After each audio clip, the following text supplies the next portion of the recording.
So ThinkCar sent me the ThinkScan 689BT, and I've been using it about a month and a half now, and honestly, I am loving it. It's a tablet and dongle combo, and the dongle actually sticks to the back via magnet. Very, very handy to make sure they don't get separated, so to speak. The tablet feels pretty rugged, and it has a kickstand so you can stand it up.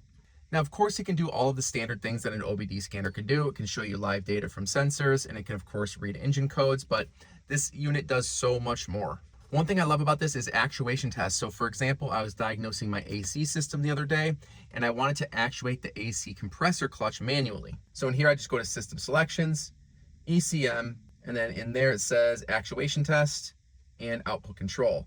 At the very top, you see AC Relay. You can go in there, and you can hit on. It's gonna make the AC clutch hit, and then off takes it off. If you work on vehicles alone like I do, you know how much stuff like that can really, really help. So just inside the ECM, you can do that same actuation test with things like your cam position actuator, cooling fans, your dash lights. You can actually, turn on and off your MIL, EVAP per solenoids, fuel pump, etc. Keeps going and going. Another thing I love about this is the health report. So what this is going to do is go into each individual system in the vehicle and then run codes on all of it and display it all at once. Not only do more simple scanners not do a health report, but they can really only get into the ECM. Looks like it's finding a few things. You'll see it's highlighted in orange as it runs the scan.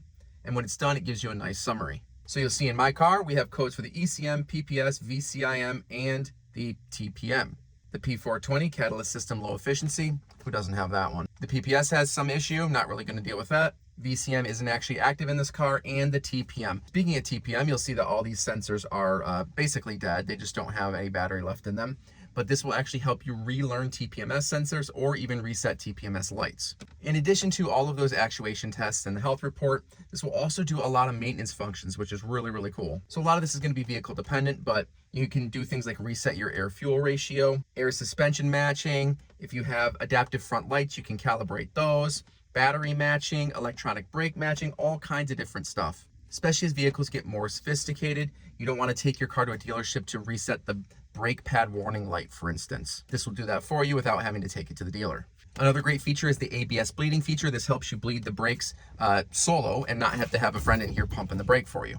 In the tablet as well, you can scroll down in the menu and you'll see things like the fault code library, where you can actually just search for diagnostic trouble codes, and it gives you an idea of what's going on.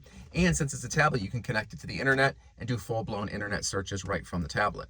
In the month or so that I've had this, I've used it probably 10 times, and moving forward, this is going to be absolutely integral to my diagnostic process. I shouldn't have waited so long to pursue something like this, because it's going to make my life a lot easier moving forward. With it came a little protective case as well, so when you're not using the tablet, you can set it aside and it's going to be protected. It also has some connectors for you. It has an OBD splitter, of course a USB-C for charging, and international plugs.